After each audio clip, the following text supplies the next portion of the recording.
ভারতীয় নাগরিকদের কাছে আধার কার্ড এখন সবচেয়ে গুরুত্বপূর্ণ কার্ডে পরিণত হয়েছে। কেননা এই আধার কার্ড যদি না থাকে তাহলে কিন্তু ব্যাংকের অ্যাকাউন্ট খোলা, স্কুল কলেজে ভর্তি হওয়া, বিভিন্ন ভর্তুকি সহ গ্যাস সিলিন্ডার বুক করা এবং প্যান কার্ড থেকে শুরু করে রেশন কার্ড প্রত্যেকটা জায়গায় আমাদের আধার কার্ড লাগে। আধার কার্ড না থাকলে এই সব ক্ষেত্রে কিন্তু আমরা বিভিন্ন যে পরিষেবাগুলো আছে সেই পরিষেবাগুলো থেকে বঞ্চিত হব।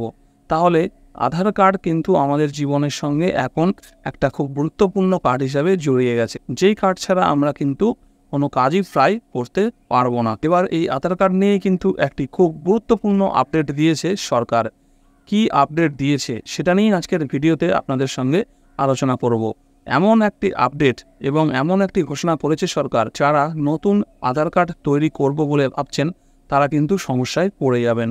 কারণ এতদিন আধার কার্ড তৈরি করার জন্য যে ডকুমেন্টগুলো আমাদের লাগতো সেই ডকুমেন্ট বাদেও একটা নতুন ডকুমেন্টের কথা ঘোষণা করেছে সরকার। কি সেই ডকুমেন্ট? এই ডকুমেন্ট পেতে গেলে কি করতে হবে সেই সম্পর্কিত ডিটেলস ভিডিও আপনাদের সঙ্গে আলোচনা করব। তো চলুন কথা না বাড়িয়ে ভিডিও শুরু করা যাক এবং আপনাদেরকে জানাই কি আধার কার্ড নিয়ে নতুন আপডেট দিয়েছে সরকার। তো ভিডিওটি শুরু করার আগে আপনাদের কাছে একটাই রিকোয়েস্ট, যদি চ্যানেলে নতুন হয়ে থাকেন তাহলে চ্যানেলটিকে এখনই সাবস্ক্রাইব করে পাশে থাকা বেল আইকনটি ক্লিক করে নেবেন, যাতে এরকম গুরুত্বপূর্ণ ভিডিও সবার আগে আপনারা দেখতে পান। এবং ভিডিওটি ভালো লাগলে অবশ্যই একটি লাইক করবেন। দেখুন খবর কি বলছে। সরকারের তরফ থেকে জানিয়ে দেওয়া হয়েছে এবার আধার কার্ড বানানোর সময় কেবলমাত্র নাম ঠিকানা বা তাদের নথি জমা দিলে হবে না।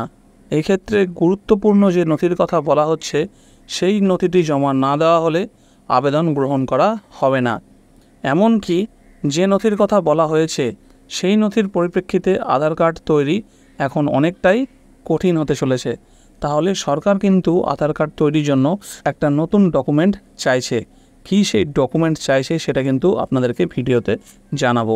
আধার কার্ড তৈরির ক্ষেত্রে নতুন যে নিয়মের কথা বলা হয়েছে সেই নিয়ম অনুযায়ী এবার আবেদনকারীদের জমা দিতে হবে national register of citizen receipt, অর্থাৎ এনআরসি রিসিপ্ট। আবেদন করার সময় এনআরসির রিসিপ্ট নম্বর উল্লেখ করতে হবে আবেদনপত্রে। এটি উল্লেখ না করা হলে আবেদন বাতিল করে দেওয়া হবে।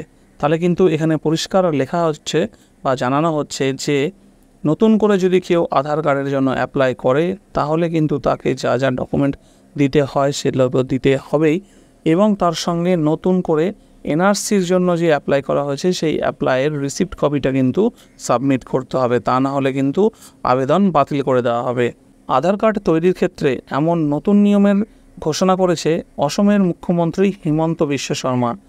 গত শনিবার তিনি এমন ঘোষণা করেন। তো একটা কিন্তু ভালো কথা যে এই নিয়মটা কিন্তু আমাদের রাজ্যে চালু হয়নি, এই নিয়মটা কিন্তু নতুন চালু করেছে আসামের মুখ্যমন্ত্রী এই নিয়মটি চালু করেছে। এক্ষেত্রে দেশের অন্যান্য রাজ্যে এমন নিয়মের বদল আসছে কিনা তা স্পষ্ট নয়। তবে অসমের মুখ্যমন্ত্রীর ঘোষণার পরিপ্রেক্ষিতে অসমে এমন বদল আসছে বলেই জানা যাচ্ছে। এমন সিদ্ধান্ত গ্রহণের পেছনে যে কারণ রয়েছে তাও জানিয়েছেন তিনি। অসমের মুখ্যমন্ত্রী হিমন্ত বিশ্ব শর্মা দাবি করেছেন রাজ্যের জনসংখ্যার থেকে অনেক বেশি আবেদন জমা পড়েছে আধার কার্ড তৈরি করার ক্ষেত্রে। তাহলে কিন্তু রাজ্যের যা জনসংখ্যা তার থেকে যদি বেশি আবেদনপত্র জমা পড়ে তাহলে কিন্তু এখানে একটা সন্দেহের বিষয় থেকেই যায় যে বাড়তি কারা এখানে আবেদন করেছে। স্বাভাবিকভাবেই ওই রাজ্যে অনেক ভুয়ো নাগরিকরা ঢুকে বসে আছেন বলেই তিনি মনে করছেন, এবং এরই পরিপ্রেক্ষিতে আধার কার্ডের আবেদন করার ক্ষেত্রে এনআরসি রিসিপ্ট নম্বর দিতে হবে বলে জানিয়েছেন। এই পদক্ষেপের ফলে আসামে প্রবেশ করে বসে থাকা অনুপ্রবেশকারীদের থেকে নাগরিকদের আলাদা করা সম্ভব হবে। তো এখানে কিন্তু আসামের মুখ্যমন্ত্রী যে অনুপ্রবেশকারীরা আসামে প্রবেশ করেছে তারা যেন কোনো অসৎ উপায় অবলম্বন করে আধার কার্ড তৈরি করে না নিতে পারে তার জন্য কিন্তু এই পদক্ষেপটি নিয়েছে। তো সেটা তাদের রাজ্যের বিচার বিবেচনা করে তাদের রাজ্যের মুখ্যমন্ত্রী নিয়েছে, সে বিষয়ে আমাদের কোনো বক্তব্য নেই। কিন্তু আধার কার্ড যেন কোনো অনুপ্রবেশকারীর হাতে না পড়ে যায়, তারা যেন কোনো অবৈধ উপায় অবলম্বন করে আধার কার্ড তৈরি না করতে পারে, সেই বিষয়ে কিন্তু আমাদের দেশের প্রত্যেকটা রাজ্যের সরকারকেই দেখা উচিত।